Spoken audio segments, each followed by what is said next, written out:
Hi అండి. అందరికీ నమస్కారం. ఈరోజు అమలాపురం ఎస్కేబీఆర్ బీఈడీ కళాశాల విద్యార్థులు మరియు ఆక్సిజన్ అసోసియేషన్ ఆధ్వర్యంలో పర్యావరణం, ప్రకృతిపై అవగాహన కార్యక్రమం ఇంటింటికి తిరిగి పర్యావరణంపై అవగాహన కల్పించారు. నమస్కారం అండి. మేము ఎస్కేబీఆర్ కాలేజ్ నుంచి వచ్చాము. మాకు రికార్డ్ యాక్టివిటీలో ఒక యాక్టివిటీ ఉందన్నమాట. దాంట్లో ఏంటంటే పర్యావరణం, ప్రకృతికి సంబంధించి కొన్ని విషయాలు మీతో షేర్ చేసుకోమని మాకు సార్ చెప్పారు. దాని ప్రకారం పర్యావరణాన్ని మనం కాపాడాల్సిన బాధ్యత మనలో ఉంది. ఎందుకంటే మన తర్వాత వచ్చే భవిష్యత్ తరాలు కూడా మనం ప్రకృతి మీద ఎంత శ్రద్ధగా అయితే ఉన్నామో భవిష్యత్ తరాలు కూడా మన చేసిన విషయాన్ని వాళ్ళు దృష్టిలో పెట్టుకుని వాళ్ళ తర్వాత వచ్చే ఫ్యూచర్ జనరేషన్ని బాగు చేసే అవకాశం ఉండదు. దీంట్లో ముఖ్యంగా చెప్పాల్సింది ఏంటంటే ప్లాస్టిక్ వాడకాన్ని ఎక్కువ తగ్గించాలి. ఇంధన వాడకం ఉంటుంది కదా, అంటే పెట్రోలియం, గ్యాస్ ఇలాంటివన్నీ తగ్గించాలి. ఎందుకంటే ప్లాస్టిక్ వాడకం ఎక్కువ యూజ్ చేసామనుకోండి, ఇలా మట్టిలో కలవడానికి వాటికి 50 సంవత్సరాల టైం పడుతుంది.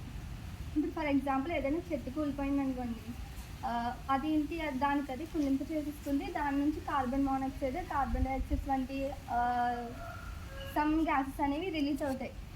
అవి మనకి చెట్టు అదే మళ్ళీ పీల్చుకుని దాని ద్వారా మనకు ఆక్సిజన్ ఇస్తుంది. ఇలా ప్లాస్టిక్ అనేది కరగదు.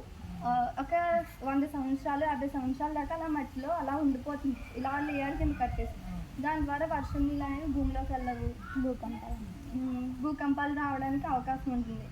ఇలాగే హిమాచల్ ప్రదేశ్లోని, కేరళలోని ఇలాంటివన్నీ జరుగుతున్నాయి. మనుషులు ప్రాణాలే కోల్పోతుంది ఇలా ప్లాస్టిక్ వాడకాన్ని ఎక్కువ యూజ్ చేసుకోవడం ద్వారా. అలాగే మనం వీలైనంత దూరాన్ని నడవడానికి ప్రయత్నించాలి. ఎందుకంటే మనకి మోటార్ సైకిల్స్, కార్స్ అనేవి ఎక్కువ యూజ్ చేసామనుకోండి, ఎయిర్ పొల్యూషన్ అయిపోతుంది ఎక్కువ. కాబట్టి మనం ప్లాస్టిక్ వాడకాన్ని తగ్గించాలి, ఇంధన వాడకాన్ని తగ్గించాలి. ఇంకా చెట్లను ఎక్కువ పెంచుతూ ఉండాలి. వాటి ద్వారానే కదా మనం బతుకుతున్నాం. వాళ్ళు ఫుడ్ ఇస్తున్నాయి, ఏమైనా మనకి అవసరానికి ఆక్సిజన్ ఇస్తుంది. అలాంటివన్నీ పాటించాలి. అదేవిధంగా మనకి ప్రభుత్వాలు ఏం చేస్తాయంటే ఇంట్లో ఉన్న చెత్తని సేకరిస్తున్నాయి. తడి చెత్త దాంట్లో వేసి టిన్స్ ఉన్నాయి కదా, వాటిలో వేయాలి. పొడి చెత్త దాంట్లో వేయాలి. తడి చెత్త వల్ల అనేక ఉపయోగాలు ఉన్నాయి. ఈ రోజుల్లో అయితే తడి చెత్తను మళ్ళీ వాటిని రీసైక్లింగ్ చేసి మొక్కలకి మళ్ళీ ఎరువులుగా వేయడానికి ఉపయోగిస్తున్నాయి. కాబట్టి మనం తడి చెత్తను సెపరేట్ చేసి వేసామనుకుంది, తర్వాత వచ్చే వాళ్ళకి మన ఫ్యూచర్ జనరేషన్ కూడా ఉపయోగపడుతుంది కదా. ఇలాంటి అనేక రకాల మొక్కలు ఇప్పుడు ఉండట్లేదు. అందరూ పెద్ద పెద్ద ఇల్లులు కట్టేసుకుంటున్నారు. చదువు మనం చెప్పడానికి కాదు కానీ పాటించామనుకోండి, మన పిల్లలు బాగుంటారు. మనం ఎలా ఉన్నా రోగాలది భవిష్యత్ తరాల్లో లేకుండా. ఇప్పుడు ఏంటంటే క్యాన్సర్స్ అనేవి చాలా ఎక్కువైపోతున్నాయి. వాటి ద్వారా ప్రాణాలు కోల్పోతున్నాయి. చిన్నపిల్లలకి క్యాన్సర్స్ వచ్చేస్తున్నాయి. సో దట్స్ మనం పాటించాలి. Thank you.